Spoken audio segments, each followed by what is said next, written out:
तुम इमेजिन करो, जब हम 3020 से 3030 में प्रवेश करेंगे तो क्या करेंगे? क्या हम महाभारत की तरह युद्ध करेंगे या रामायण की तरह वार करेंगे? नमस्ते, मैं कंचन छपड़ा बिहार से। आज मैं तुमको कल की 2898 की स्टोरी बताने वाला हूँ और क्लाइमेक्स बताने वाला हूँ कि इस मूवी में अगर तुम्हें नहीं दिखा तो तुम क्या देखने वाले हो, क्या मिस कर रहे हो। सबसे पहले महाभारत से आप इंस्पायर हो तो आपको बहुत मज़ा आएगा। अगर तुम बॉलीवुड से इंस्पायर हो, हॉलीवुड से इंस्पायर हो तो तुमको बहुत मज़ा आएगा। तो कल्कि की स्टोरी महाभारत शुरू होती है और अंत कलयुग पे राज कर रहे काली की दुनिया कॉम्प्लेक्स भी होती है। अगर तुमने कल्कि का फाइनल ट्रेलर देखा है तो तुम जानते हो कि प्रभास एज भैरवा और अमिताभ बच्चन एज अश्वत्थामा, उसके बाद दीपिका पादुकोण सुमिति। तो मैं तुमको तीनों कैरेक्टर के बारे में बात करूंगा जी, जो बहुत महत्वपूर्ण है। तो सबसे पहले अश्वत्थामा, जो महाभारत की जमाने के हैं और महाभारत में वो युद्ध किए थे, विष्णु से लड़ाई किए थे और हार भी गए थे। सिर्फ उन्हीं से हारे थे।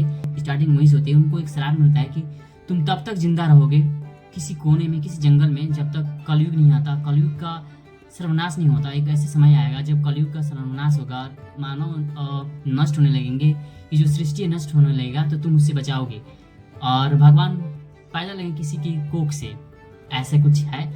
और तुमको एक मनी मिलेगा। मैं स्टार्टिंग बताता हूँ, तुमको एक मनी मिलेगा तो समझ जाना कि टाइम आ गया है अब तुम्हारे फाइट की, तुम्हारे अच्छे कर्म की। जी हाँ, तो आगे स्टोरी बढ़ती है। प्रभास जो भैरवा, जो बहुत ही चिल बंदा है और उससे कॉम्प्लेक्स में जाना है। वो कॉम्प्लेक्स में जाने के लिए उसे 5000 यूरो चाहिए।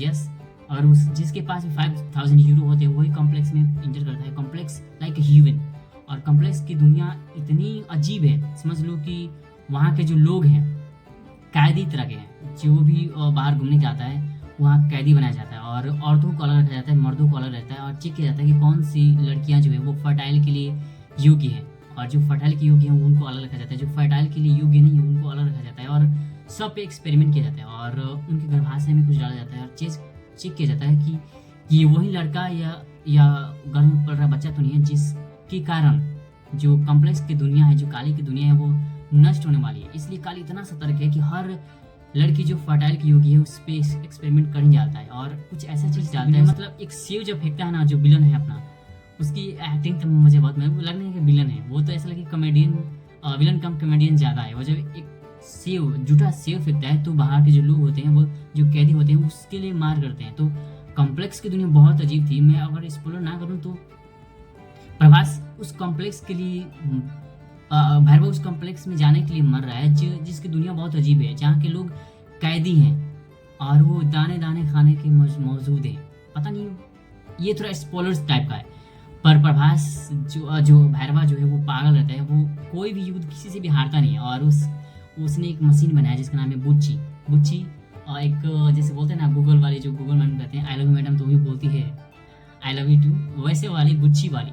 जो बुच्ची बहुत शरारती है और वो ना उसके मस्ती करती रहती है, उसकी जो भी सीक्रेट है वो बताती रहती है। और जो भैरवा है वो बहुत चिल बंदा है, इतना बोल दो कि पैसे के लिए किसी का वो पक्ष ले सकता है। एक बार तो वो अश्वत्थामा से फाइट करता है जब दीपिका पादुकोण कैरेक्टर सुमिति, हाँ ये तो मैं भूल ही गया, सुमिति जो अभी भी कैद है कॉम्प्लेक्स में और किसी को मालूम नहीं है कि उसके गर्भ में 5 महीने का बच्चा है और वही जन्म देगी उस भगवान को जो कॉम्प्लेक्स की दुनिया को नष्ट कर सकता है। बाद में जैसे मालूम चलता है तो उसे पकड़ा जाता है और किसी तरह वो जो सुमिति है बाहर निकलती है।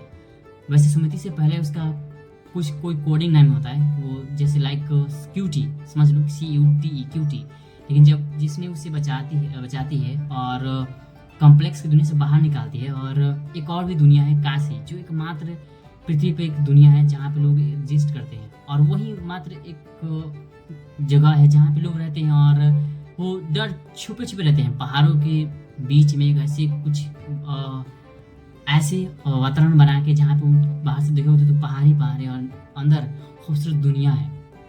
हाँ, तो वहाँ के लोग सुमिति को बचाते हैं और नाम भी देते हैं सुमिति। वहाँ पे एक कैमियो के रूप में आती हैं कायरा।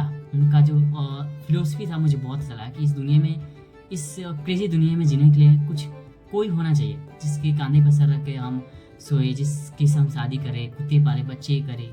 उनकी फिलोसफी बहुत मजा आया। और मैं आगे स्टोरी की तरफ बढ़ूँ तो प्रभास जब अश्वत्थामा से फाइट करते हैं, क्योंकि उनको दीपिका को लेके जाना है कॉम्प्लेक्स में, क्योंकि काली जी है उसे मालूम चल गया है कि दीपिका यानी सुमिति ही वो लड़की है जिसके गर्भाशय में वो बच्चा है जो हमारे जो कॉम्प्लेक्स को नष्ट कर सकता है।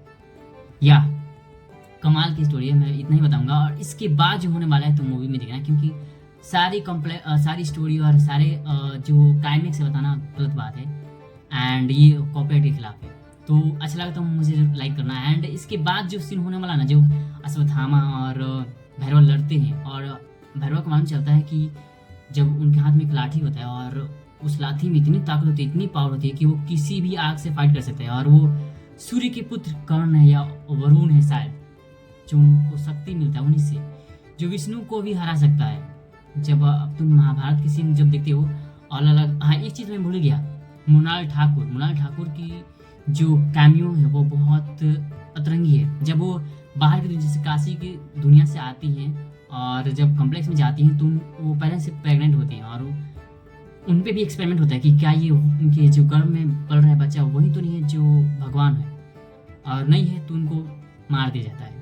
जो काली है उसे सिर्फ स्मृति का एक हल्का सा कुछ मिलता है डीएनए का, उसमें इतनी ताकत आती है वो अब स्मृति को और उसके बच्चे को मारने के लिए निकलता है। अंत की क्लाइमैक्स के बाद मैं बात कर रहा हूँ, जो जहाँ पे तुम्हारी मूवी खत्म हो जाती है वहाँ पे, तो क्या वो मारता है? क्या स्मृति के घर में पल रहे बच्चा जन्म देता है? वो शायद अगले पार्ट में हम देखेंगे। एंड यही तो समाप्ति है, बहुत इंटरेस्टिंग समाप्ति है कि जब काली को डीएनए मिलता है उसमें ताकत आ जाती है अचानक से, तो अब खुद से जाता है मारने के लिए सुमिति को, उसके अंदर उसके घर में पल रहे बच्चे को। क्या वो मारेगा? क्या सुमिति उस बच्चे को जन्म देगी? क्या भैरवा बचा पाएगा? क्या अश्वत्थामा बचा पाएगा? और भैरवा का मालूम चल चुका है कि वो ही मतलब उसके अंदर ताकत है, उस लाठी से उसके अंदर इतनी ताकत मिल जाती है कि वो किसी से भी लड़ सकता है। तो आगे शायद वो पार्ट 2 बनाएंगे तो मान चला कि क्या वो सुमिति को मारता है या नहीं, का क्लाइमैक्स की दुनिया खत्म होती है या नहीं, क्लाइमैक्स नहीं, कॉम्प्लेक्स की दुनिया खत्म होती है कि नहीं। हम तो आएंगे फिर से जब मूवी आएगी। Thanks for watching.